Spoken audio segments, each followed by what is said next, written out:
hoàn cảnh mẹ trụ mẹ khiên họ kem kem lẹp lẹp lì lì ngâm ngâm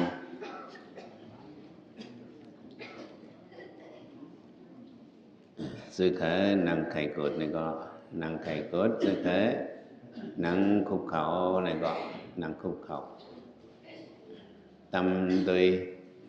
kem kem lẹp lẹp lì lì ngâm ngâm hợp biến ốc biến sở hô có bao thì nằm khao yêu khao hướng này đấy như vậy là mi sợ dùng vô duyên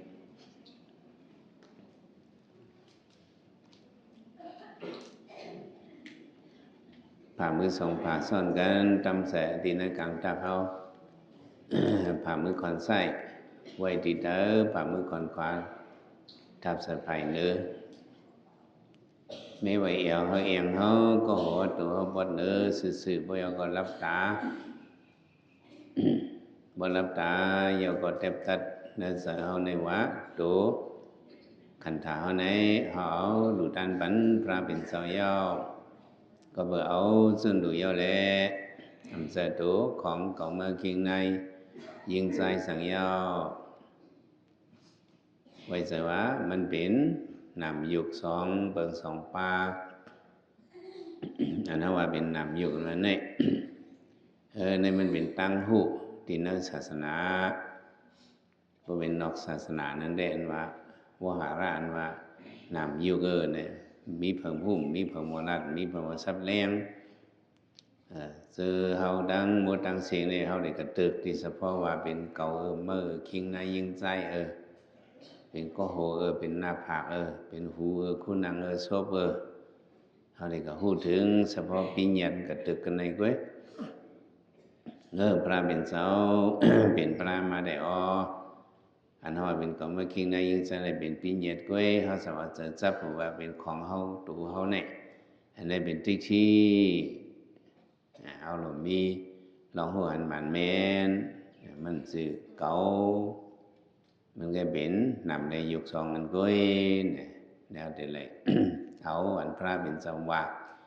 ก็เขียนเจ้าเนี่ย เป็นก็มีหยันอย่าเสเปิ้นสมาสัมพุทธะสเปนยุตันหยันนั้นเขียนเจ้าเอาหยันนั่นเองแหละลาดว่าเป็นนามโยกเนี่ยไขถึงเงามันที่เนื้อนามยุคนะสำหรับเอาเก่ามาคิงได้ยิงใจหมู่มาวัวควายมาสุ่มไว้เลยห้องหูซักนามยุคเนี่ยวะก่อนไหนเมื่อเขานั่งรับตาอ้อมเนี่ยไว้เจอว่าสื่อเก่ามาคิงได้ยิงใจมันเป็นเฉพาะตลาสองอันนำเลยโยกดูเลยเจอนำยุคสองเปิงสองป้าเนี่ยก็ นั่นเอาไว้ขันตาเอาตัวเสร็จดังสองเนี่ยอยู่หลอกอยู่ไหลเป็นมาก่อมเสผ้าผ่านพีบงเถาราพระผ่านมาก่อมเสมีหล่องมีตั้งไงเลยเป็นมาก่อมเสลองหยุ่มยำพุทธภาษาเนี่ยหยุ่มยำลองตั้งพรปังอันห้องว่าอจงอโจนี่เป็นลองหยุ่มยำพุทธภาษามันซื้อผ้าผ่านพีผงมามันมีหล่องมันมีตั้งมันเสร็จแล้วจังได้เปลี่ยนมาอยู่นำคันถาเนี่ยจัดก่อนวันหลังเขาเลยเศร้าทางเฮ็ดมาการกายกรรมวสีกรรมมโนกรรมตัวเฮ็ดโซบะใส่จับปุญญาภิสิงคระปุญญาภิสิงคระเฮ็ดมาปุญญาภิสิงคระลองหลีปุญญาภิสิงคระลองหลีลองอกุศลก็เฮ็ดมาเพราะอิงเบิ่งเลย ปุญญาภิสิงคระลองอกุศลเนี่ยก็สุติปริสันเทเนี่ยเขาได้ก็ตีตั้งจะสุติขาดแล้วสัตว์เนี่ยก็ปริสันเทเนี่ยก็ตีแทงสัตว์มาเนี่ยก็โดยอกุศลก็เป็นงลายตริสัมปิตาสุรเกก็เป็นขันธาหมู่มาวัวควายงลายตริสัมปิตาสุรเกก็เป็นเช่นนั้นเขามาเป็นขันธาก้นในซ้ำยันเบอร์ปงอย่างพิสิงคระการดีกุศลแหละ เขามาติตั้งสันเทที่กงต้องเมกนเนี่ยสุติสักก่อนวันหลังสันสุตินั้นขาดกว่าก็กรรมเนี่ยเอาส่งมาบันปริสันเทเนี่ยมาเป็นสัมปริสันเทมาเตดังนั้นกงต้องเมเนี่ยสั่งมาเกิดเป็นตัวขันธาก้นเนี่ยมันสืบผ้าผ่านผีโป่งมันสืบพระผ่านมา นี่เป็นลองยิ้มย้ำสาวคือย้ำพุทธภาษาเฮานำอยู่เป็นมาในอิงพึงลองตั้งพรปังจ้องจูเสร็จเป็นมาที่เลยปองเส้นในสนังว่าสัพเพสิงขารนิสาสังขารตั้งสิ่งมันเตียงนี่แหละนำอยู่เขาอันเป็นมาในก็มันซึมอยู่มันกึมอันแล้วก็มันกึมเป็นหนึ่งเก็บหนึ่งกำไว้เป็นมาแล้วก็มันกึมตัวเขาก็มันกึมเสาก็มันกึมอันมันกึมนั่นห้องอนิจจามันเป็นอันนี้แต่ที่หูหันเขาได้เลยไว้ตัวนิ่มสนิมสิมญาเกี่ยวเขาเอาจะไว้ดีลมเขาลมออกอันเขาหุดเขาในก็ให้หู้เขาตึงออกในก็ให้หู้เขายาวในก็เขาออกยาวในก็ออกยาวในให้หู้ซ้อมลมเขาลมออกเขา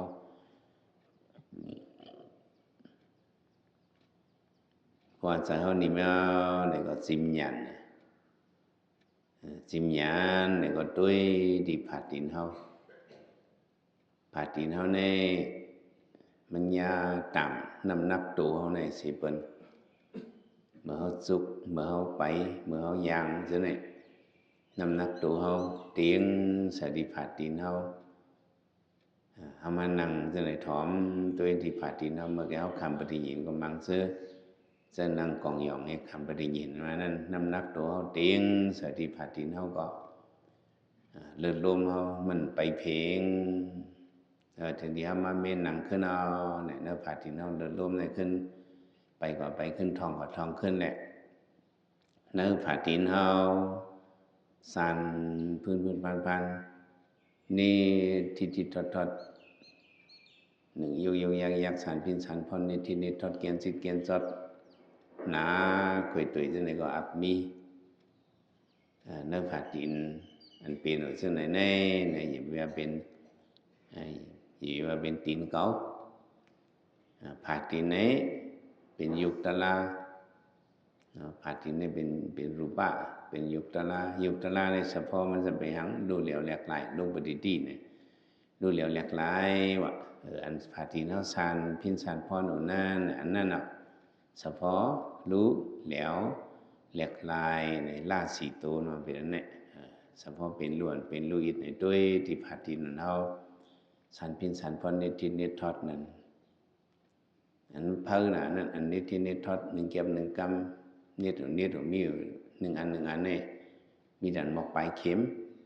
นิทินนิทอดอันเลยเตะๆจางยิบเนกันเป็นเฉพาะตลาไว้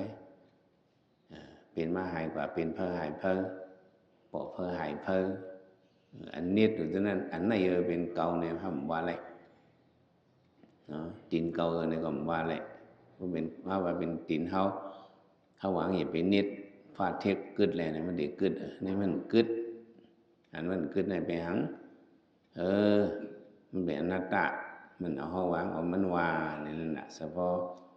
ยุคตลาเวทนาตลารู้เหลียวแหลกลายก็รู้อยู่เลี้ยวอยู่เรียกอยู่ไล่หังกุยเขาติ๊กอันนี้เป็นเฉพาะอนัตตาอันนี้ที่นิทอดตรงนั้นก็เป็นเวทนาอยู่หยาบคันเสวิ่งก็อยู่หยาบคันเสนักเนียนที่นั่นก็อยู่หยาบคันเสเกียนเฮียงเจ็บเฮียงอยู่หยาบคันเสอันอยู่หยาบคันเสนี่เป็นเฉพาะทุกข้าเนี่ยอันมันนิดทิศนิทอดนิดทิศนิทอดนั่นปองว่าหางปองว่ามันกึมหนึ่งกำเป็นหนึ่งสื่อหนึ่งกำเป็นหนึ่งเมียวเป็นหนูทัดกันติ๊กไหนในเป็นอะไรนิสาทุกขานัตตามานั้นเขาหลบปองใส่เส้นไหนเตียวอนัตตาปองเสมาก็แหละเตียวอนัตตาปองมาถึงทุกขาทุกขาปองถึงอนิจจาในก็แหละเตียวอนิจจาปองถึงทุกขาตรงถึงอนัตตาในก็ไหลอยู่เขาอนิจจาว่าเหมือนดังว่าเขาจักทุกขาอนัตตาเขาจักทุกขาว่าเหมือนดังเขาจักอนิจจาอนัตตาเขาจักอนัตตาว่าเหมือนดังเขาจักอนิจจาทุกขาช่วยกันกว่ายาวเปิงลงมาเขาหลวงพ่ออ๋ออันนี้ sự cậu bên hang khẩu lũ hang khẩu ở đây này hắn hao yêu kỳ lũ vây trôi niệm sợ niệm sim nhàn hay bơ trôi quả quế thòm tôi đi phát tin hao của từ hắn lượt vù ná tuổi san phun ở này tuổi ăn san phun nơiนั่นมันนั่งนอนใส่เมียงจีมิวนั่นนั่นเนี่ยมันเป็นสังเนบันลองว่ารู้เหลียวแหลกลายลองว่ามันกึมเนไว้ปันกูขิงกูเข้าอันตราเป็นสวะตราว่าอิหิปัสสิโกมาแลมาด้วยก็แล้วนะเป็นนั่นเนี่ยตราห้องเขากับตัวมันอิหิมาแลปัสสิตัวแลปัสสิโกมาตัวแลนั่นเป็นนั่นเนี่ยตาหันคันเป็นสันติที่ก็บ่ด้วยเนี่ยก็เขาก็ฮู้เฉพาะมันกึมเตห้อยเป็นรูเตห้อยเอาเขาว่าห้อยเอามันว่าหังมันตั้งมันเป็นที่หลงห้อยเนี่ยในเป็นเฉพาะตาห้องเขาด้วยพอด้วยหันเส้นในก็เจอเขาจึงสั่งปังเสือเจอโลภะก็มาโทสะก็มาโมหะก็มาเนี่ยเลยก็เย็นใส่กำเดียวlại huấn sắp phò tra nơi tủ hôm nay này huấn số kẹp số khâu nâng kẹp nâng câm này có các hẳnมันgiờ lửa sĩ khăm xếp kẹp một cái ao này ao đồ mi đồ nín sợi nín xím nhà này lẽ bằng tôi tra họ quả tí tích với và mi hẳn giặc hẳn tôi hẳn này cóขึ้นมาเอาเสือไว้ที่ลงเข่าลงออกเห็นไหมติ๊กว่าจอมผิวเนื้อผิวหนังเขาจอมหน้าจอมแก้มเขาสีตีสีตั้งปอมาคมนิดคมรสเกียนจิตเกียนจดหมอนยบหมอนเย็บนี่ก็คืออันเลยปอมาอันเลยเปลี่ยนมาก็แยกด้วยก็หู้จอมแต่ที่หู้จังนั้นจะได้มีสติเยอะๆสติเขาเด็กอย่าไปปันผัดสิปอกสตินี่เป้อไว้สิอย่าไปปันมันหลุดอย่าไปปันมันสุดอย่าไปปันมันห้ามก็เลยเปลี่ยนมาก็อะไรหู้ก็เลยลูกก็อะไรหันในเป็นการสติว่ามีสติเป้อตัวเด้ว่าพระเป็นเจ้าก็ว่าว่าสติใหญ่ๆให้เป้อตัวไหนเด้มันได้หันอันแหลกลายมันมาแต่หันหู้เฉพาะเป็นลูกมาว่าจะไหนอันห้องเปิดตัวมันนั่นมันเป็นก็ห้องหูลูกก็ห้องหันเช่นนั้นเนี่ยหูหันนั่นเป็นอวิชชาเนี่ยพอเขาหูเขาหันเป็นแล้วก็หูรู้แล้วก็หันเนี่ยเป็นวิชาญาณวิปัสสนานั้นเกิดออกมาก็เลยเกิดออกมาที่สติสมาธิอีกเลยตั้งคัดใจเขาลองยิ้มย้มเขาเกิดมาที่ในอะไรอ่อนกันป้องใส่แหละเกี่ยวเขากูจะก็บ้าอันกันไว้ตัวนิ่มใส่นิ่มซิมหยานสิเละสืบยับการเล่ากอดแทงสีกรรม